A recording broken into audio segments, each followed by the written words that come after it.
ஐந்து கரத்தனை யானை முகத்தினை இந்தின் இளம்பெறை போலும் ஈற்றனை நந்தி மகந்தனை ஞானக் கொழுந்தினை புந்தியில் வைத்தடி போற்றுகின்றேனே. வணக்கம். பொதுவாகவே நமக்கு வர்ற கமெண்ட்ஸ் பெரும்பாலும் எப்போ கல்யாணம் ஆகும், எப்போ வேலையில் செட்டில் ஆகும், அப்புறம் சொந்த ஊருக்கு எப்போ போவோம், வெளிநாட்டுக்கு எப்போ போவோம் அப்படிங்கிற மாதிரியான கொஷின்ஸோடு வரும். அதாவது தனிப்பட்ட முறையில் அவங்களுடைய கேள்விகள். அதில் ஒரு சாரர் பொதுவான கேள்விகள் அப்படிங்கிறதுல பிச்சை எடுத்திருப்பாங்க. அந்த வகையில் மயில் வாகனன்னு ஒரு நண்பர் அருமையான கொஷின்ஸ் எல்லாம் போட்டிருந்தாங்க. அவருடைய கொஷினுக்கான பதிலே கிட்டத்தட்ட ஒரு வீடியோவாகவே வர்ற மாதிரி போட்டிருந்தார். அதற்கான பதிலை இப்போ பார்த்துடலாம். அதில் அவங்க கொடுத்துருந்தது என்னுள் எழுந்த சில ஜோதிட வினாக்களை இங்கே தொகுத்துள்ளேன், இதற்கு தயகூர்ந்து விளக்கம் அளித்தால் மிகவும் மகிழ்வேன் அப்படின்னு கொடுத்துருந்தாங்க.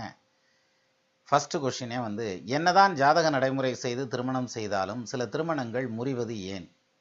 ஜாதகம், முகூர்த்தம், பிரசன்னம், ஆரூடம் இவற்றில் திருமணத்திற்கு மிக முக்கியமானது எது? சற்று விளக்குங்களேன் அப்படின்னு ஒரு கேள்வி கொடுத்துருந்தீங்க.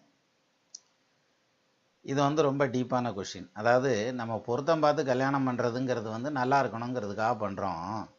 அப்படி இருக்கல அதில் ஃபெயிலியர் வரக்கூடாதுல்ல. அப்போ அதுலேயும் ஃபெயிலியர் வருதுன்னா அதுக்கு என்ன காரணமாக இருக்கும் அப்படின்னா கொஷின் நியாயம்தானே, அது வாஸ்தவம்தான். சரி, ஏன் வருது அப்படின்னு பார்க்கல, ஒரு சிலருடைய கர்மா 2 திருமணம் பண்ணியே ஆகணும் அப்படிங்கிற மாதிரியான ஒரு பாயிண்ட் இருக்கும். ஒரு சிலருக்கு ஒரு திருமணம் தான் அப்படிங்கிற மாதிரியானது, சிலருக்கு மல்டிபிள் மேரேஜ் எல்லாம் இருக்கும் அப்படிங்கிற மாதிரியான கணக்கு இருக்கும். அப்போது இவங்க என்னதான் ஜாதகம் பார்த்து திருமணம் பண்ணிட்டாப்புல அந்த 2 திருமண யோகம் அப்படிங்கிறது இல்லாமல் போயிருமா அப்படின்னா அது எப்படி இல்லாமல் போகும்? இப்போது மனைவிக்கு லாயலாக இருக்கிறதுங்கிறது ஒரு சிலர் ரொம்ப உண்மையாக இருப்பாங்க. நான் ஆஃபீஸில் 4 தடவை தும்மிட்டேன்ப்பா இன்னைக்கு காலையில் அப்படின்னு சாயங்காலம் மனைவிட்ட எழுதுகிற எத்தனையோ கணவன்மார்கள் உண்டு. சிலர் எதையுமே சட்டம் பண்ணாமல் தெரியாமல் பாருங்கள், அது மாதிரியான ஒரு பாயிண்ட்டும் இருக்குல்ல. இப்போது சுக்கிரன் செவ்வாய் சேர்ந்துருக்கு அப்படிங்கிற ஒரு பாயிண்ட் எடுத்துக்கிட்டோம்னா, சீர்மிக மேளாம் வீட்டில் செவ்வாயும் வெள்ளி சேரின் கார்மிகம் உள்ளத்தோடே கணவனும் அறிய மாற்றாள் சார்புடையோனாய் தீய சகதிகளுடன்று இந்த பாரதனில் செல்வமுள்ள பரத்தையராக போமே அப்படின்னு. அப்போ இந்த மாதிரி பொண்ணு ஒழுக்கம் இல்லாமல் இருப்பாங்க அப்படிங்கிறதோ அல்லது தாரதோஷம் இருக்குது அப்படிங்கிற மாதிரியான பாயிண்ட்டோ ஏதோ ஒன்று சொல்கிறான்.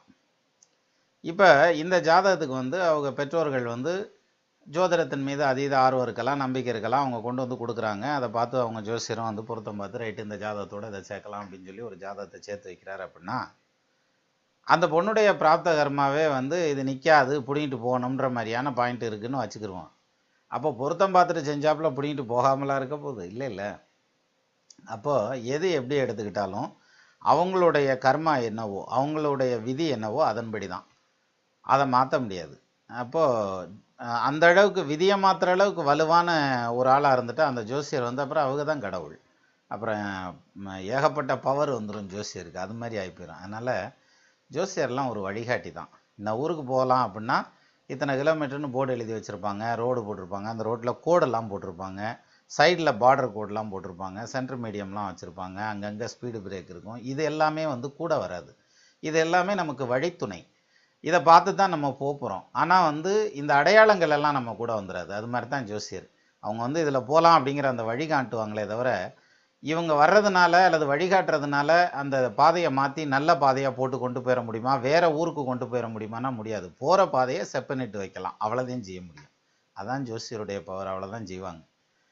மற்றபடி அளவு கடந்த வரம்பு கடந்த அதிகாரமோ ஒரு பவரோ ஜோசியருக்கு இருக்குது அப்படிங்கிறது அர்த்தம் இல்லை. அப்படி இருந்தால் தானே மாற்றுறதுக்கு, அதெல்லாம் மாற்ற முடியாது. ரெண்டாவது, அதுக்கு அடுத்து கேட்டிருந்த கேள்வி ரொம்ப முக்கியம். ஜாதகம், முகூர்த்தம், பிரசன்னம், ஆரூடம் இவற்றில் திருமணத்திற்கு எது முக்கியமானது? எது? சற்று விளக்குங்களேன். 2 எது கொடுத்துருந்தீங்க. எதுவுமே முக்கியம் இல்லை. அதாவது எப்படின்னா, திருமணங்கள் நம்ம வீட்டில் நிச்சயிக்கப்படுறதில்ல. மேரேஜ் மேட் இன் ஹெவன் அப்படிங்கிறான். திருமணங்கள் சொர்க்கத்தில் நிச்சயிக்கப்படுகிறது. அப்படிங்கிற யாருக்கு யார் முடிச்சு போடணுங்கிறத ஆண்டவனுக்கு தெரியும், அதுபடி தான் போடுவார். அப்போது 100 ஜாதகம் நான் பார்த்துட்டேன் அப்படின்னு சொல்லுவாங்க சிலர். நமக்கு தேவை ஒரே 1% சக்ஸஸ் தான். 100 ஜாதகம் பார்த்தா ஒரே ஒரு மாப்பிள்ளையை தான் அல்லது பொண்ணை தான் நம்ம செலக்ட் பண்ண போகிறோம். அப்படிங்கிற பட்சத்தில் எல்லாரும் என்ன நினச்சிட்டு இருக்காங்கன்னா, ஜோசியர் தன்னுடைய திறமையால் நல்ல மேட்சிங் கொடுத்தார் அப்படிங்கிற மாதிரி, அல்லது பெற்றோர்கள் ஒரு மாமா கொண்டு வந்த ஜாதகங்கிறதுனால அது பிரமாதமாக செட் ஆச்சு, அவங்க வாழ்க்கை நல்லா இருக்குது அப்படிங்கிற மாதிரி. சிலர் வந்து இந்த மாதிரி எங்கள் அத்தை கொண்டு வந்து கொடுத்தாங்க, அந்த ஜாதகத்தினால தான் நாங்கள் பொண்ணை கொடுத்தோம், கடைசியில் இப்படியெல்லாம் கஷ்டப்படுறோம் அப்படிங்கிற மாதிரியான அமைப்பு. இதெல்லாம் அவங்களுக்கு வந்து அது ஒரு பேராக வந்து வேணா நிற்குமே தவிர, மற்றபடி வந்து இவங்கெல்லாம் வந்து கருவி தானே தவிர செயல் வந்து இவங்க நடத்துறதில்ல. யார் தாயோ தகப்பனோ அந்த பொண்ணோ மாப்பிள்ளையோ அல்லது அங்கே அவங்களுக்கு ஜாதகம் கொண்டு வந்து கொடுக்குறவங்களோ அல்லது புரோக்கரோ இவங்கெல்லாம் நடத்துறது கிடையாது. இவங்க எல்லாரும் வந்து ஒரு கருவியாக வேணால் எடுத்துக்கலாமே தவிர மற்றபடி அவங்க பார்த்து செய்கிறது மேரேஜ் அல்ல. அந்த வகையில் நீங்கள் கேட்டிருந்த ஜாதகம் முகூர்த்தம் பிரசன்னம் ஆரூடம் அப்படிங்கிற பாயிண்டில் பொதுவாக ஜாதகம்ங்கிறது ரொம்ப அக்யூரேட்டாக இருக்கும் அப்படிங்கிற மாதிரியான பாயிண்ட்டுங்கிறதுனால நம்மளுடைய திருப்திக்காக நம்ம அதை எடுத்து பார்த்து இது ஒத்து வரும் ஒத்து வராதுங்கிற அந்த ஒரு பாயிண்ட்டுக்கு வந்துடுறோம். சப்போஸ் நீங்கள் ட்ரையல் வெர்ஷனாக செஞ்சு பார்த்தா தெரியும், இது லைஃப் சம்மந்தப்பட்ட விஷயம், அதனால் இதில் ட்ரையல்லாம் விட முடியாது. இருந்தாலும் பொருத்தம் இல்லாத ஒரு ஜாதகத்தை வந்து அதுக்கு கண்டிப்பாக பொருந்தாதுங்கிற மாதிரியான ஒரு பாயிண்டில் இருக்க ஒரு ஜாதகத்தை ஒரு பொண்ணோடதோ ஆணோடதோ சேர்த்து நீங்கள் அதுக்கு பண்ணலாமுங்கன்னு சொல்லி அனுப்பிச்சி விட்டா கூட அந்த அந்த திருமணம் நடத்துங்கன்னு சொல்லி அனுப்புனா கூட அந்த ரிசல்ட் வந்து பாதியிலே நின்று போயிடும், நடக்காது. அப்போ இன்னாருக்கு இன்னார் தாங்கிறத ஆண்டயம் போட்ட முடிச்சு நம்ம அதெல்லாம் ஒரு கைடன்ஸ் வச்சு தேடுறோம். இப்போ இருட்டுக்குள்ளே தேடல ஒரு லைட் அடித்து தேடுறோம் இல்லையா, அது மாதிரி லைட் அடிச்சுக்கிட்டு தேடுறோம். அதனால தான் ஜோதிடம் அப்படின்னா, ஜோதினா விளக்கு. அப்போ இருண்ட இடத்துல ஒரு கை விளக்காக யூஸ் ஆகிறது தாங்க ஜோதிடம் அப்படிங்கிறது. அதனால் இதில் நம்ம ஜாதகம் அப்படின்னு பார்க்குறதுங்கிறது ரொம்ப விசேஷமாக இருக்கும் அப்படிங்கிறது என்னுடைய முடிவு. நீங்கள் பார்க்குறதுனால விதியை திருப்ப முடியாது, அந்த ஒரு பாயிண்ட் மட்டும் புரிஞ்சுக்கோங்க. அதுக்கேற்ற மாதிரி பகவான்கிட்ட வந்து படைச்சவங்காலில் போய் விழுந்தோம்னா அவர் வேணால் மாற்றலாம். தெய்வத்தால் ஆகாதினும் முயற்சி தன் மெய்வருத்த கூலி தரும்னு சொல்கிறாங்க இல்லையா. அதனால் தெய்வத்திட்ட முறையிடுறதன் வழியாக நமக்கு பலன் வந்து நல்லபடியாக மாறலாம் அப்படிங்கிற. ஏன்னா அதனுடைய பக்தி சிரத்தை என்னவோ அதை வச்சு தான் மாறும்.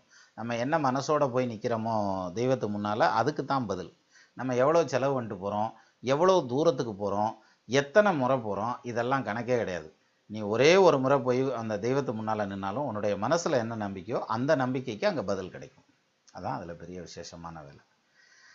சரி, அடுத்த 2வது கொஸ்டின் கொடுத்துருந்தீங்க. உண்மையாகவே நட்சத்திரங்களில் கெட்ட நட்சத்திரம் நல்ல நட்சத்திரம் என்று உண்டா? சில நட்சத்திரங்களை கண்டால் பொதுமக்கள் ஒதுங்குவது ஏன்? எடுத்துக்காட்டா மூல நட்சத்திரம் ஆயில்ய நட்சத்திரம்னா கல்யாணத்தில் ஒதுங்குறாங்க. அதுலேயும் இன்னொரு பாயிண்ட் சொல்லியிருக்காங்களே, ஆயிலியம் முப்பூரங் கேட்டை தீதரு விசாகஞ்சோதி சித்திரை மகம் ஈராரும் மாதனம் கொண்டார் தாரார் வழிநடைப்பட்டார் மீளார் பாய்தனில் படுத்தார் தேரார் பாம்பின் வாய் தேரைதானே அப்படின்றான். ஆயிலியம் முப்பூரங் கேட்டை அதில் ஒரு 12 நட்சத்திரம். இந்த 12 நட்சத்திரத்தில் எந்த நட்சத்திரத்தில் வந்து நோயில் படுத்தா எந்திரிக்க மாட்டாங்க, பாயில் படுத்தா எந்திரிக்க மாட்டாங்க, அதே மாதிரி பணம் கொடுத்தா திருப்பி வராது அப்படிங்கிற மாதிரி ஒரு சில கணக்கு. ஆயிலியம் முப்பூரங் கேட்டை தீதர் விசாகஞ்சோதி சித்திரை மகம் ஈராரும் மாதனம் கொண்டார் தாரார். பெரிய அளவில் கடன் கொடுத்தோம்னா அது திரும்ப வர்றதுங்கிறது கஷ்டம். வழிநடைப்பட்டார் மீளார், அந்த டைமில் வந்து பிரயாணம் வைக்கிறதுங்கிறது அவ்வளோ உச்சிதமான விஷயம் அல்ல அப்படிங்கிற மாதிரியான. பாய்தனில் படுத்தார் தேரார், பாயில் படுத்தவங்க நோயில் விழுந்தவங்க வந்து எந்திரிக்கிறதுங்கிறது கஷ்டம். பாம்பின் வாய் தேரை தானே அப்படின்னா, பாம்பு வாயில் தவழ போய் நின்றுச்சுன்னா அதை நான் துப்பிட்ட வேறு வேலை வாக்கம் கிடையாது, பிடிச்சா பிடிச்சது தான், அதோட சோழி முடிஞ்சு அப்படிங்கிறது. ஸோ அந்த வகையில் வந்து இந்த நட்சத்திரங்களில் வந்து ஒரு சில காரியங்களுக்கு ஒரு சில நட்சத்திரங்கள் ஆகாது, இதில் செய்கிறத தவிர்க்கிறது நல்லது அப்படிங்கிற மாதிரியான பாயிண்டில் சொல்லியிருக்காங்க. இப்போ இதை எதை வச்சு சொல்லியிருப்பாங்க அப்படின்னா, குரு தசை 16 வருஷம், சனி தசை 19 வருஷம், சூரிய தசை 6 வருஷம், சந்திர தசை 10 வருஷம்னு தசா வருஷம் பிரித்தாங்க பாருங்க. அந்த தசா வருஷம் எப்படி பிரித்தாங்கன்னு ஒரு வீடியோ போட்டதுக்கு, நீங்கள் நம்ம சயின்ஸுக்குள்ளே போகிறீங்க, அஸ்ட்ரோஃபிசிக்ஸில் போகிறீங்க, we are need only the prediction and about the astrology அப்படின்னு அந்த க்ளோஸாக அந்த இத்தினூண்டுக்குள்ளே தான் சுற்றி வரணும் அப்படின்ற மாதிரியான அமைப்பில் தான் மக்கள் நிறையா கமெண்ட் போட்டாங்க. அப்போது அது மாதிரி இந்த இதெல்லாம் வேண்டான்னு சொல்லியிருக்காங்கன்னா அதுக்கு ஏதாவது காரணம் இருக்கும். அந்த காரணத்தை நம்ம ஆராய்ஞ்சு உள்ளே போய் பார்க்குறப்ப அதில் நிறைய சயின்டிஃபிக் ரீசன்ஸ் இருக்கும். நமக்கு தெரியாதுங்கிறதுனால அது வந்து மூட நம்பிக்கை அப்படிங்கிற அந்த ஒரு பாயிண்டில் எடுத்துகிட்டு இருக்கோம், அவ்வளோதான் விஷயம், வேறு ஒன்றும் இல்லை. இப்போது ஊசி வந்து பொழுது போனதுக்கப்புறம் கொடுக்கக்கூடாது அப்படின்னு ஒரு பாயிண்ட் உண்டு. எது ஊசி கொடுக்கக்கூடாதுங்கிறான். அதே மாதிரி தயிர் கொடுக்காதீங்க லைட்டு போட்டதுக்கப்புறம் அப்படின்ற மாதிரி. இப்போ அதுவும் உர ஊற்றுறதுக்கு தயிர் கேட்டாலும் கொடுக்காதீங்க அப்படின்னு ஒரு பழக்கம் இருந்தது. இப்போல்லாம் இதை வந்து ஒரு ஆராய்ச்சி பண்ணி பாருங்கள்.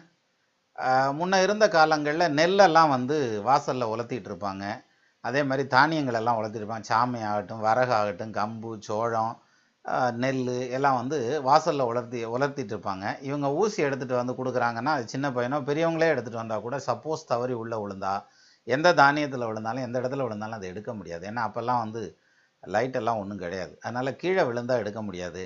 அதனால அந்த டைமில் அந்த ஊசியை கையாளுறத தவிர்க்கணும் அப்படிங்கிறதுக்காக, அது ஏதாவது ஒரு விதத்தில் டிஸ்டர்ப் பண்ணும் அப்படிங்கிறதுக்காக பொழுது விழுந்ததுக்கப்புறம் ஊசியை கொடுக்காத, தயிரை கொடுக்காத. அப்போ நாங்கள் தயிரெல்லாம் இப்போ மாதிரி ஃப்ரிட்ஜுக்குள்ளே வச்சுருக்க மாட்டாங்க, உரியில் கட்டித்தான் தொங்க விட்டுருப்பாங்க. அந்நேரத்துக்கு போய் உரியை போட்டு எடுத்துக்கிட்டு இருந்தோம்னாக்க எங்கனையா ஒரு பக்கம் தட்டி விட்டு கீழே விழுந்துச்சுனாலும் மொத்தத்துக்கும் போயிடும். ஏன்னா மஞ்சட்டியில் தான் வச்சுருப்பாங்க. அப்போ பகலில் எடுக்கிறதே பார்த்து எடுக்கணும், நைட்டில் எடுக்கிறது அதுவும் சரியில்லாமல் எடுப்பாங்கங்கிறதுனால தான் வேணாம், அந்த டைமில் எடுக்கக்கூடாது, கொடுக்கக்கூடாது அப்படிங்கிற அந்த ஒரு பாயிண்ட் சொன்னாங்க. அது மாதிரி பொம்பளை பிள்ளைங்க மெட்டி போடுறது, காலில் மெட்டி போடையில் வந்து பார்த்திங்கன்னா, அது நான் ஏற்கனவே ஒரு வீடியோவில் சொல்லியிருக்கேன். அந்த கால் நரம்புலேருந்து போகக்கூடிய ஒரு நரம்பு வந்து கர்ப்பப்பையை தூண்டும் அப்படிம்பாங்க. அப்போ அதில் ஒவ்வொரு ப்ரெஷரும் கொடுக்குறப்ப, அக்கு ப்ரெஷர், அந்த ப்ரெஷர் கொடுக்குறப்ப, ஏன்னா ஒவ்வொரு மிதிக்கும் அந்த இடத்துல ஒரு ப்ரெஷர் ஆகும் இல்லையா, அப்படி ப்ரெஷர் கொடுக்குறப்ப அந்த கர்ப்பப்பை தூண்டப்படும். அந்த கர்ப்பப்பையினுடைய தேவைங்கிறது கல்யாணத்துக்கு அப்புறம் தான் தேவைப்படும். அப்போ கல்யாணத்தில் மாமியை மிஞ்சி ஓடணும்னு சொல்லு அப்படின்லாம் சொல்லி வச்சுருந்தாங்க. அப்போ இதனால தான் வந்து அந்த சடங்கை கொண்டு வந்திருக்காங்க அப்படிங்கிறது மாதிரி ஒவ்வொன்றுக்கும் ஒரு காரண காரியங்கள் இருக்கும். அது மாதிரி ஒரு சில நட்சத்திரங்களில் ஒரு சில காரியங்கள் செய்யாதீங்கன்னு சொன்னாங்க. அஷ்டமி நவமியில் சுபகாரியங்களை தவிர்த்திடணும் அப்படிங்கிற அந்த ஒரு பாயிண்ட்டுக்கு சொன்னாங்க. காரணம், அஷ்டமியும் நவமியும் வந்து தெய்வங்கள் அவதரித்த திதிகள் தான். ராம நவமிங்கிறோம், கோகுலாஷ்டமிங்கிறோம். அந்த டைமில் வந்து நம்ம தெய்வ சிந்தனையோடு இருக்கணும், கோயில் குளத்துக்கெல்லாம் போகணும். அப்படிங்கிறதுனால தான் அமாவாசைக்கு கோயிலுக்கு போகிறது, அஷ்டமி போகிறது, நவமி போகிறது, கார்த்திகைக்கு போகிறது அப்படிங்கிற மாதிரியான பாயிண்டெல்லாம் கொண்டு வந்தாங்க. அப்போ தொடர்ந்து செஞ்சிட்ருக்க அந்த வேலைகள்லேருந்து ஒரு சின்ன ரிலாக்ஸேஷன் கிடைக்கும். சொந்த பந்தத்தோடு ஒரு இடத்துக்கு போகிறது வர்றதுங்கிறதுல வந்து ஒரு ரிலாக்ஸாக இருக்கும் அப்படிங்கிற மாதிரியான பாயிண்டில் தான் அவங்க அந்த மாதிரிலாம் வச்சுருந்தாங்க. 7 நாளும் உழைச்சிக்கிட்டே இருந்தால் சரி வராதுங்க. எதுக்காக ஞாயிற்றுக்கிழமை விடுமுறை நாள்னு வச்சான்? ஏன் அவங்கவுங்க சௌரியத்துக்கு கம்பெனியில் ஆளுக்கு ஒரு பக்கம் வச்சுக்கரலாம்ல அப்படின்னா அப்படி வைக்க முடியாது. மொத்தமாக விடுமுறைன்னு வச்சா தான் எல்லாரும் ஒன்று சேர்ந்து சொந்த வந்தோம். ஏன்னா சின்ன ஊரில் தானே ஜீவிதம் பண்ணிகிட்டு இருந்தாங்க. இப்போ மாதிரி ஃப்ளைட் ஏறி போனாங்களா அல்லது வந்து ரயில் ஏறி போனாங்களா? ஒன்றும் கிடையாது. எங்கே சுற்றினாலும் கால்நடையாக தெரிஞ்சுத்திக்கிட்டு தெரிஞ்சாங்க. அப்படிங்கிற பட்சத்தில் சொந்த பந்தங்களுக்கு இடையில் கலந்து பழகிறதுங்கிறது ஒரே டைமில் அந்த விசேஷத்தை வச்சா தான் பண்ண முடியும். அப்படிங்கிறதுனால தான் சொந்த பந்தம் நெருங்கி வரணுங்கிறதுக்காக தான் திருவிழாவும் விசேஷமும் வச்சான். அந்த வகையில் தான் நட்சத்திரங்களையும் பிரித்து வச்சுருப்பாங்க. இன்னும் பல ரீசன் இருக்கும் அதில். நட்சத்திரத்தை பிரித்து இந்த இதில் இன்ன காரியங்கள் செய்யாதீங்கன்னு வச்சதில் நம்ம அதை இன்னும் உள்ளே போய் நல்லா ஆராய்ஞ்சு பார்க்கணும் அப்படிங்கிறது தான் உண்மை. அதனால தான் அதை ஒதுக்கி வச்சுருக்காங்க. சரி, அடுத்த 3வது கொஷின். மனிதர்களுக்கு பிறந்த நேரத்தின்படி ஜாதகம் வேலை செய்வது போல் அனைத்து விலங்குகளுக்கும் ஜாதகம் உண்டா? அவைகளுக்கும் இவை வேலை செய்யுமா? ஜோதிடம் என்ன சொல்கிறது? சொல்லுமே. ஆடு குட்டி போட்ட நேரத்துலேருந்து எடுத்துக்கிட்டு மாடு கண்ணு போட்ட நேரம் வரைக்கும் எடுத்துக்கோங்க. நீங்கள் ஏன் அவ்வளோ தூரம் போகிறீங்க? அதாவது மிருகங்களுக்கு ஜாதகம் பார்க்குறதுங்கிறது ஒரு பக்கம் இருக்கட்டும், இது வேலையற்ற வேலை. நம்ம போய் உட்காந்து அதுக்கு பார்த்துட்டு இருக்க போகிறதில்ல. நம்ம நண்பர் ஒருத்தர் வந்து பெரிய மாட்டு பண்ணை வச்சுருந்தாங்க. அந்த மாட்டு பண்ணையில் வந்து குஜராத்திலேருந்து போய் மாடெல்லாம் வாங்கிட்டு வந்துருந்தாருங்க. காதெல்லாம் ஒன்று ஒன்று இம்புட்டு நீளமாக இருந்தது. அந்த மாடு வந்து எல்லா மாடெல்லாம் கொண்டு வந்து இறக்குனதுக்கப்புறம் பார்த்தீங்கன்னா அந்த ஃபஸ்ட்டு அது கண்ணு போட்டுச்சு. அந்த வந்த மாடில் முதல்ல கண்ணு போட்டது. அந்த மாடு கண்ணு போடுறப்ப அந்த டயத்தை எடுத்து வச்சு கணிச்சு பார்க்குறப்ப ராகு திசை சனி புத்தி நடந்துட்டு இருந்தது. ஏற்கனவே சனிக்கு கால்நடை, ராகுக்கும் சனிக்கும் ஆகாது. கரெக்டாக அந்த ராகு சனி வரையில் அது எப்படி சொல்கிறதுங்கிறது கூட அந்த தயக்கம் கூட இருந்தது சொல்லப்போனால். இப்போ கடைசியில் பார்த்தீங்கன்னா ஒரு 2 வருஷம் இருந்தது, அவ்வளோதான். அதோடு அப்படியே மொத்தமாக வாஷ் அவுட். அத்தனை அந்த பால் பண்ணைங்கிற அந்த ஒரு பாயிண்ட்டே வாஷ் அவுட் ஆச்சு. ஸோ அந்த வகையில் நம்ம பார்க்குற விதத்தில் தான் இருக்கே தவிர மற்றபடி நீங்கள் சொன்ன மாதிரி எதுக்கு வேணாலும் பார்க்கலாம், அதை பற்றி பிரச்சனை இல்லை. பார்க்கக்கூடிய அந்த இதை தன்மையை மட்டும் மாற்றிட்டே வரணும் அப்படிங்கிறது தான். எப்படி வந்து ஜாதக சாஃப்ட்வேர் நம்ம போடுறப்ப டேட் ஆஃப் பர்த்தெல்லாம் என்ட்ரு பண்ணிவிட்டு ஊரை என்ட்ரு பண்ணுறப்ப ஊருக்கு தகுந்த மாதிரி ஜாதகம் மாறுதோ, அது மாதிரி நம்ம பார்க்குற தன்மையை மாற்றிட்டே வந்தோம்னா நிச்சயமாக எடுத்துக்கலாம். நீங்கள் கேட்குற மாதிரி யாருக்கு வேணாலும் ஜாதகம் சொல்லலாம், அது பிரச்சனை இல்லை. மனிதர்களுக்கு பிறந்த நேரத்தின்படி ஜாதகம் வேலை செய்வது போல் விலங்குகளுக்கும் உண்டானா அதுதான் சொல்லியிருக்காருல்ல. புல்லாய் பூண்டாய் பல்வெருக்கமாய் வல்லசுரராய் எப்படிலாம் சொல்கிறாருல்ல. செல்லா நின்ற இத்தாவர சங்கமத்துள் எல்லா பிறப்பும் பிறந்தழைத்தேன்றாரே, அது மாதிரி எல்லா பிறப்புக்கும் சொல்கிறதுக்கான அமைப்பு தான் ஜோசியம். அது மட்டும் இல்லை, நீங்கள் பிறப்பை மட்டும் சொல்கிறீங்க, இந்த சோலார் சிஸ்டம் மாதிரி இன்னொரு சோலார் சிஸ்டத்துக்கும் சேர்த்து கணக்கு போடுறதுக்கான பாயிண்டில் தான் நம்மளுக்கு எல்லாத்துக்கும் அதுக்கு தீர்மானம் கொடுத்துருக்காங்க. ஸோ இந்த ஃபார்முலாவை தூக்கிட்டு போய் நீங்கள் எந்த சோலார் சிஸ்டத்தில் வச்சு வேணாலும் கணக்கு போட்டுக்கலாம், அங்கேயும் ஜோசியம் சொல்கிறதுக்கு.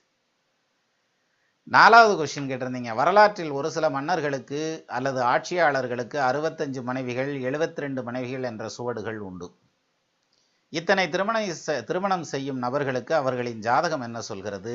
இப்படி ஒரு விஷயங்கள் இன்றைய காலகட்டங்களில் நடப்பது இல்லையே, அது ஏன்? ரொம்ப வருத்தத்தோடு கேட்டிருக்கீங்க. ஒரு பொண்டாட்டியை வச்சு பதில் சொல்கிறதுக்கு ரேஷன் கார்டு வாங்குறதுக்கு ஆதார் கார்டு வாங்குறதுக்குள்ளேயே ஆடி ஆடி போயிடுது. இதில் அத்தனை பொண்டாட்டியை வச்சு எங்கிட்டு பண்ணுறது? 65 மனைவியரும் 72 மனைவியரும் வச்சுருந்தவங்கெல்லாம் பார்த்திங்கன்னா அரசர்களாக இருப்பாங்க. இன்றைக்கி அரசர்களே இல்லை. இருந்தாலும் அவங்களுடைய பிரதிநிதிகள் மாதிரி இருக்கக்கூடிய அரசாங்க பிரதிநிதிகள்லாம் பார்த்திங்கன்னா எப்படினாலும் சின்ன வீடு பெரிய வீடுலாம் தான் இருக்கட்டும், அது ஒரு தனி, அதை விட்டுருவோம். இப்போ இதில் மன்னர்கள் காலங்களில் அந்த மாதிரிலாம் இருந்துச்சு அப்படின்னா அதை ஒரு பெரிய யோகமாக கருதுனாங்க. இது நிறையா மனைவிகள் இருக்கிறதுங்கிறது அவங்களுடைய யோகம் அப்படிங்கிற மாதிரி கருதுனாங்க. ஆனாலும் இந்தியாவில் வந்து அதுக்கான ரெஸ்பெக்ட் வந்து ரொம்ப பிரமாதமாக கொடுத்துருந்தாங்க. எப்படி வந்து ஒரு நாடு இன்னொரு நாட்டின் மீது படையெடுத்து போனதுக்கப்புறம் பார்த்திங்கன்னா அந்த நாட்டில் வந்து கழுதையை வச்சு உழவு ஓட்டுறது, அப்புறம் வந்து இருக்கிற அந்த காவல் மரத்தை வெட்டி சாய்க்கிறது, இது மாதிரி நிறையா பண்ணியிருக்காங்க. சங்க காலத்தில் அதுக்கான பதிவுகள் வந்து நிறையவே உண்டு. சரி, அப்படியே இன்னொருத்தரை வந்து அவமானப்படுத்துறது, அந்த மாதிரியெல்லாம் அவமானப்படுத்திட்டு கடைசியில் அவங்களுடைய பத்தினிமார்கள் அவங்களுடைய மனைவிகளை எல்லாம் இவங்க பிடிச்சிட்டு வந்துடுறது. அப்படின்னாக்க பிடிச்சிட்டு வந்தாலும் கௌரவமாக நடத்துகிறாங்க அப்படிங்கிற மாதிரியான பதிவுகளும் உண்டு. அது நம்ம இந்தியாவிலே இருக்குது. சிவாஜி கூட ஒரு இடத்துல வந்து ஒருத்தரை ஜெயிச்சுட்டு வந்தால் கூட அவருடைய மனைவிக்கு உரிய ரெஸ்பெக்ட் கொடுத்து அவங்கள பிரமாதமாக கொண்டு போய் விட்டுட்டு வாங்கங்கிற மாதிரியான அந்த ஒரு பாயிண்ட் வரைக்கும் ரொம்ப மரியாதையாக நடத்தினார் அப்படிங்கிற மாதிரியான பதிவுகள் வரலாறுல இருக்குது. அப்புறம் இந்த காலத்தில் ஏன் இத்தனை தடவை தாலி கட்டுறதெல்லாம் இல்லை அப்படின்னாக்க, நீங்கள் டிவியோ அல்லது மீடியாவை கரெக்டாக பார்த்தீங்களா என்னன்னு தெரியல. கூத்தாண்டவர் கோயிலில் திருவிழா அப்போ பாருங்கள், அந்த பூசாரி வந்து ஆயிரக்கணக்கான பேர்த்துக்கு தாலி கட்டி விடுவாருன்னு போட்டிருக்காரு, பேப்பரில் வருது இல்லை. அப்போ ஏகப்பட்ட பேர்த்துக்கு வந்து அவர் ஒருத்தரே தாலி கட்டுறாரே, என்னத்தங்க 65 மனைவி 72 மனைவி, அதான் 1000 பேர்த்துக்கு கூட தாலி கட்டி விடுறாங்கங்கிற மாதிரி சொல்கிறாங்க.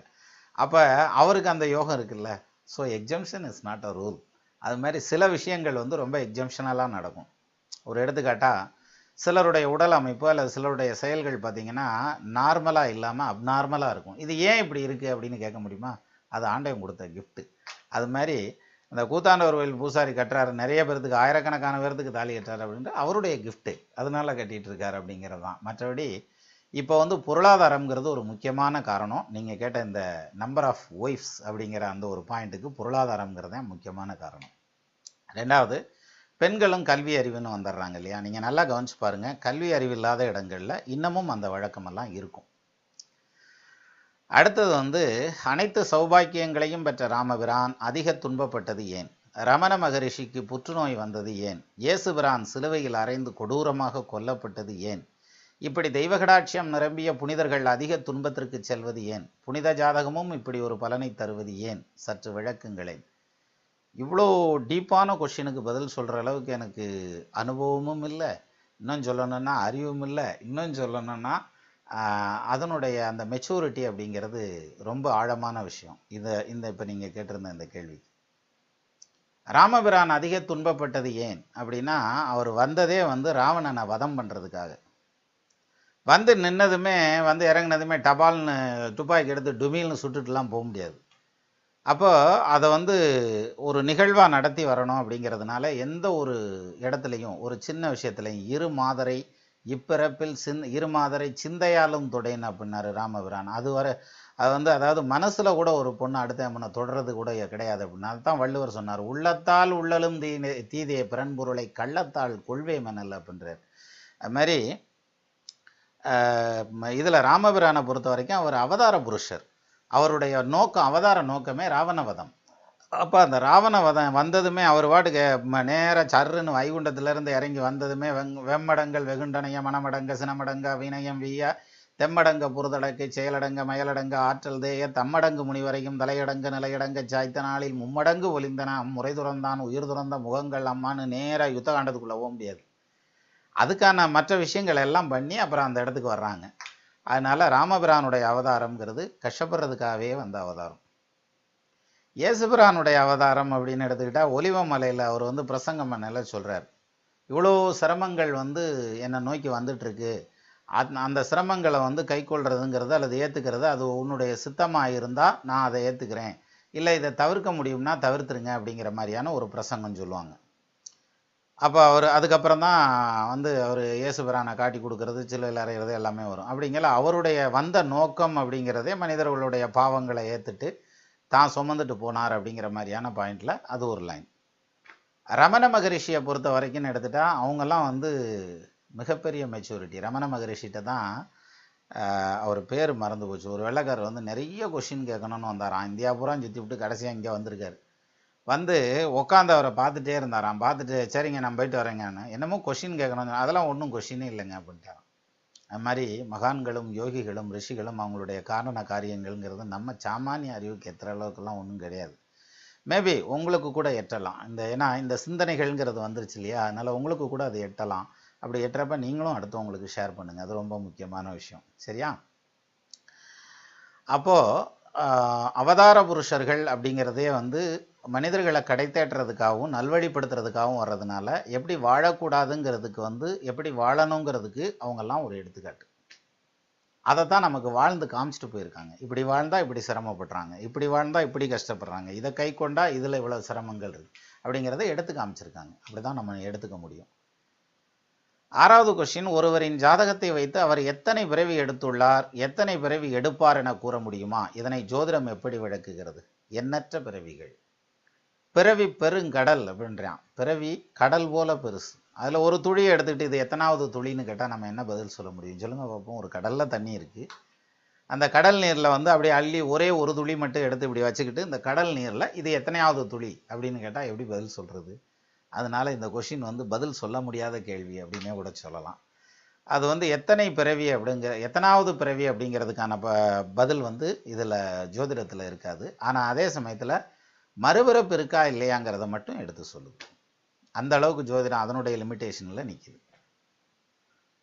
அடுத்தது பொதுவான 7வது பொதுவான கேள்விகளிலும் ஒரு தனிப்பட்ட கேள்வி. ஒரு 10 பேர் இருக்கும் இடத்தில் முதலாக நான் செல்லும் பொழுது அமர்ந்த நிலையில் மரியாதை செலுத்தும் அவர்கள் நான் 2ஆம் முறை அல்லது அதற்கு பிறகு எத்தனை முறை சென்றாலும் அந்த 10 பேர் அனைவரும் எழுந்து நின்று எனக்கு மரியாதை செலுத்தும் ரகசியத்தை நான் நினைவு தெரிந்த நாள் முதல் செல்லும் பல இடங்களிலெல்லாம் உணர்ந்து வருகிறேன். இதன் சூட்சுமம் என்ன என்பதை என்னால் புரிந்து கொள்ளவே முடியவில்லை. பெருமையாக இருந்தாலும் சற்று குழம்பி உள்ளேன். சற்று விளக்கினால் மகிழ்வேன் அப்படின்னு கொடுத்துருந்தீங்க. ஒரு தனி மனிதனுக்கு கிடைக்கக்கூடிய மரியாதை அப்படிங்கிறது அவங்களுடைய லக்னாதிபதியையும் பஞ்சமாதிபதினு சொல்லக்கூடிய 5ஆம் இடத்ததிபதியும் வச்சு தான் சொல்கிறது.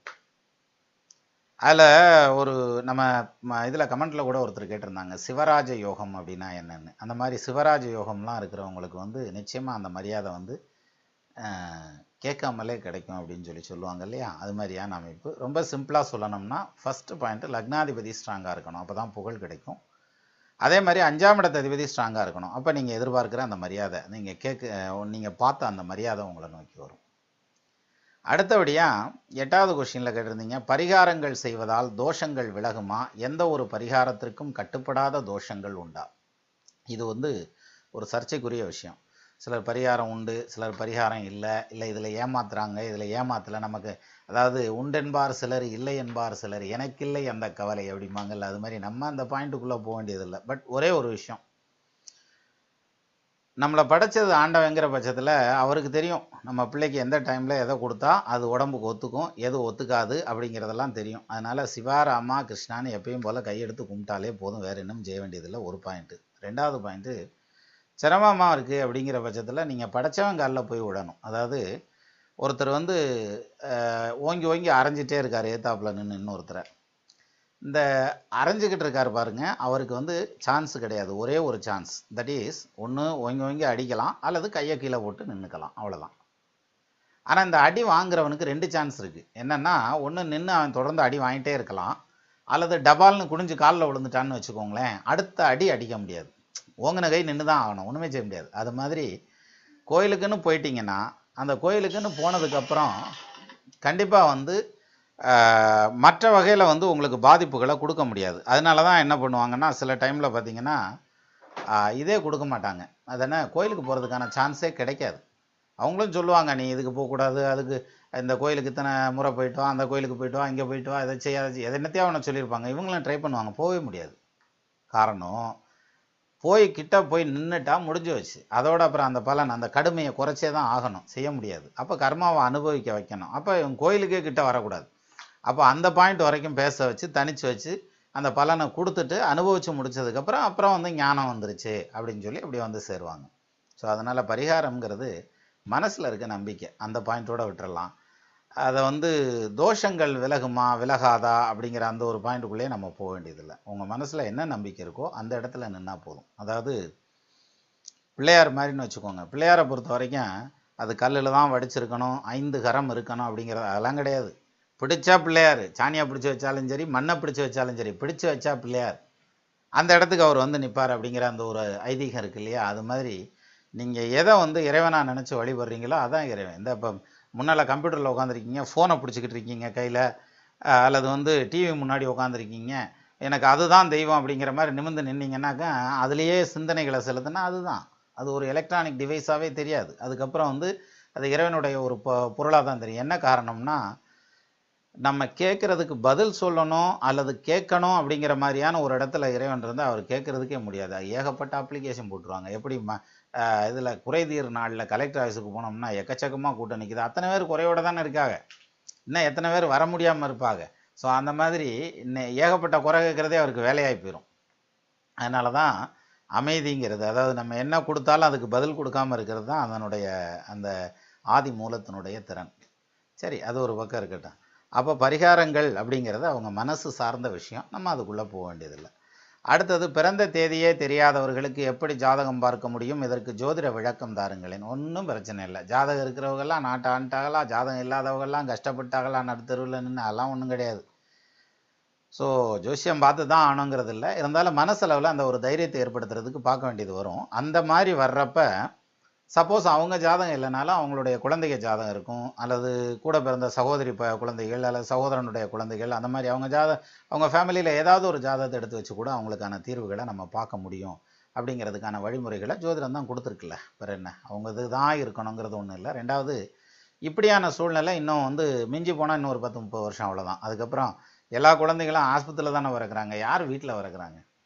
அதான் ஜோதிட புத்தகங்கள்ல எல்லாம் பார்த்தீங்கன்னாக்க குழந்தை பிறக்கிறப்ப விளக்கு வந்து உயரமாக இருந்ததா குட்டையாக இருந்ததா, எண்ணெய் நிறையா இருந்ததா கம்மியாக இருந்ததா, விளக்கு வந்து அந்த குழந்தை பிறந்ததுக்கு எந்த இடத்துல இருந்தது, எத்தனை விளக்கு இருந்தது, எத்தனை பேர் கூட இருந்தாங்க, அதில் வந்து மாங்கல்யமாக இருந்தவங்க எத்தனை பேர், மாங்கல்யம் இல்லாமல் இருந்தவங்க எத்தனை பேர், வீடு எப்படி இருந்தது, அந்த வீட்டுக்கு ஏற்ற இடம் எப்படி இருக்குது, பக்கத்து வீடு எப்படி இருக்குது, பின்னால் இருக்க வீடு எப்படி இருக்குது, பக்கத்தில் கோயில் குளம் கூவல் நதிக்கரை ஏதாவது இருந்ததா, அத்தனையும் விலாவரியாக பிச்சு அறிஞ்சிருக்கானே. அதனால் இப்போ வந்து அந்த இதெல்லாம் மாறி எங்கே போய் நிற்கிறாங்க, ஆஸ்பத்திரியில் போய் பிறந்தது அப்படிங்கிற பாயிண்ட்டுக்கு போயிடுறாங்க. அதனால் ஹாஸ்பிட்டல்னு வர்றதுக்கு பூராமே பர்த் டேட் வந்து ரொம்ப பர்ஃபெக்டாக எழுதிடுவாங்க. டைம் வேணால் முன்ன பின்ன இருக்கும், அது ஜாதகம் சொல்கிறப்பே தெரிஞ்சு வரும்ல.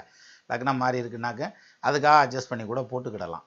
ஸோ அதனால் பிறந்த தேதி தெரியாதவர்கள் அப்படிங்கிற பாயிண்ட்டுக்கு போக வேண்டியதில்லை. கிட்டத்தட்ட ஒரு 40 வருஷத்துக்கு முன்னால் பிறந்திருந்தாங்கன்னா வேணால் அவங்களுக்கு தெரியாமல் இருக்கலாம், அவ்வளோதானே. தவிர அது கூட ஒரு அம்மா வந்து நான் ஜோசியம் படிக்க ஆரம்பிச்சிட்டு இருந்த புதுசில் வந்து ஒரு அம்மா கேட்டாங்க, இந்த மாதிரி என் பையனுக்கு ஒரு ஜாதகம் எழுதி கொடுப்பா. சரி சொல்லுமாண்ணா, தேதியை சொல்லிட்டாங்க. ஒரு மாதிரி யோசனை பண்ணி தேதியை சொல்லிட்டாங்க. டயம் அப்படின்னது டயம் தான் சொல்கிறாங்க. இந்த பாரப்பட்டி சினிமா கோட்டையில் 2வது ஆட்டம் இது ரெக்கார்டு போட்டு கடைசி ரெக்கார்டு போட்டாங்க அவர், அப்போ வந்து பிறந்தேன். அந்த கடைசி ரெக்கார்டு ஓடி முடிகிறப்ப பிறந்தேன் அப்படின்னாக்க அது ஒரு டூரிங் தேட்டர், அது எம்பிட்டு நாள் இருந்துச்சு, எங்கே வச்சு என்ன வந்துச்சுன்னே தெரில.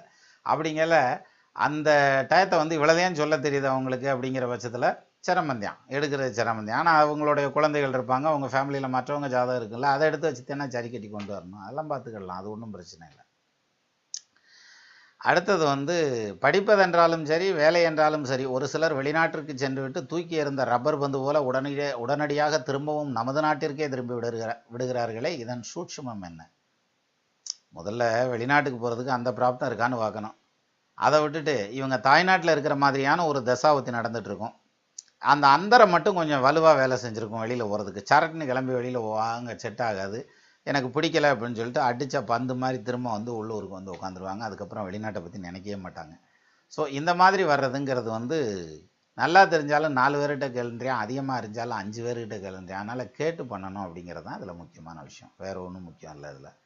அப்போ 1க்கு 2 தடவை ஜாதகத்தை பார்த்துட்டு வெளிநாடு போகலாமா அப்படிங்கிறத கன்ஃபார்ம் பண்ணிட்டு போனாங்கன்னா நிச்சயமாக அந்த ஃபெயிலியர் வராது அப்படிங்கிற மாதிரியான பாயிண்ட்டு. அடுத்தது வந்து பலவீனமான ஜாதகத்திற்கு பலமான ஜாதகம் நிவர்த்தியாகுமா? இதனை சற்று விளக்குங்களேன். பலவீனமான ஜாதகம்ங்கிறது எந்த விதத்தில் பலவீனம்னு ஒன்று இருக்குல்ல. ஒன்று குடும்ப அமைப்பாக இருக்கலாம், செல்வம் செல்வாக்காக இருக்கலாம், வண்டி வாகன வசதிகளாக இருக்கலாம், குழந்தை பாக்கியமாக இருக்கலாம், அல்லது ஆயுள் பலவீனமாக இருக்கலாம். இப்படியான பலவீனமான ஒரு ஜாதகத்திற்கு இன்னொரு பலமான ஜாதகத்தை சேர்த்தால் வேலையாகுமா அப்படின்னாக்க அப்படியெல்லாம் சேர்க்க முடியாது. அதில் பலவீனமான ஜாதகம்னா இதுவும் அந்த விஷயத்தில் பலவீனமான இன்னொரு ஜாதகம் தான் அதுக்கு மேட்ச் ஆகும். எப்படி வந்து ஜாடிக்கேற்ற மூடின்னு சொல்கிறாங்கல்ல, அது மாதிரி தான் அது மேட்ச் ஆகும். மாறிலாம் மேட்ச் ஆகாது, அதை மூடிலாம் வைக்க முடியாது. நம்ம பார்த்து செய்கிறது இல்லைங்க. ஜோசியர் பார்த்து ஒன்றும் செய்ய முடியாதுங்க. சும்மா just we can read it what is going on அப்படிங்கிறத வேடிக்கை பார்க்கலாம், படிக்கலாம், அவ்வளோதையும் செய்யலாம். உலகமெங்கிலும் உள்ள நாடுகளில் போரின் போது எதிரிகளை கொல்லும் அந்நாட்டு வீரருக்கு தோஷம் பாவம் ஏற்படுமா? சற்று விளக்குங்களேன். நிச்சயமாக கிடையாது, 100% கிடையாது. அவங்கள பொறுத்த வரைக்கும் அது ஒரு தொழில் அப்படிங்கிற மாதிரியான பாயிண்டில் போயிடுது.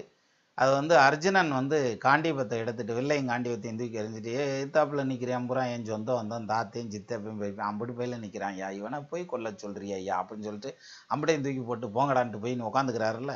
அதுக்கப்புறம் தானே கீதை பிறக்குது. அதுக்கப்புறம் தூக்கி பிடிக்கிறான்ல, அம்புட்டு பையில அடித்து காலி பண்ணுறான்ல. ஸோ அந்த வகையில்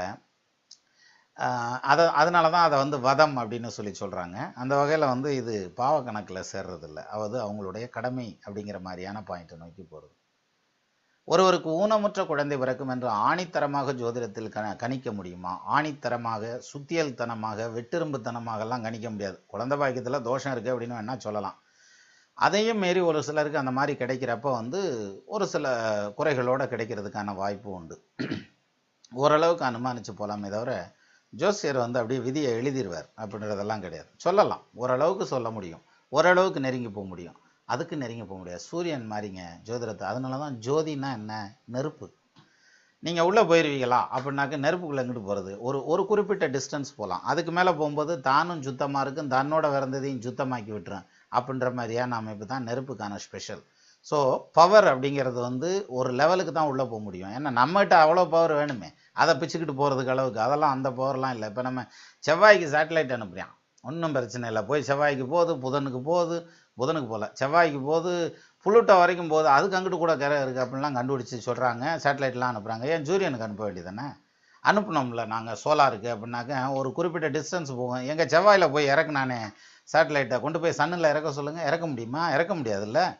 நீ என்னதான் வந்து நான் ஃபயரபிள் ஐட்டமாக கொண்டு போய் அதில் கொண்டு போய் வச்சாலும் எல்லாத்தையும் காலி பண்ணி விட்டு போயிடும். So we have the power, we have a limitation. அந்த லிமிட்டேஷனை தாண்டிலாம் போக முடியாது. அதுதான் வந்து பிறப்பின் ரகசியம் அப்படின்றான். மழை பெறும் புள்ள பெறும் மகாதேவனுக்கு தான் தெரியும்னு அர்த்தம். தங்களுக்கு என் மனமார்ந்த நன்றிகள் பல. தங்கள் சேவை 100 ஆண்டுகள் தொடர ஆண்டவனை வேண்டுகிறேன். நன்றி. தங்களின் தீவிர ரசிகன் மயில்வாகனன் அப்படின்னு கொடுத்துருந்தீங்க. நல்ல கேள்விகள் கேட்டிருந்தீங்கன்னு நினைக்கிறேன். நான் எனக்கு தெரிஞ்ச பதிலை சொல்லியிருக்கேன். நம்ம நேயர்களும் பார்க்கட்டும், பல பேர்த்துக்கும் பயன்படட்டும் அப்படிங்கிறதுனால தான் விரிவான வீடியோவாகவே உங்கள் பதிலை கொண்டு வந்திருக்கேன். பார்ப்போம். நமது நேயர்கள் ஆள்வோல் தழைதழைத்து அருகது போல் வேரூன்றி மூங்கில் போல் கிளைகிழைத்து முதியாமல் வாழ்ந்திருக்க வாழ்க என வாழ்த்தி அமைகிறேன். வணக்கம்.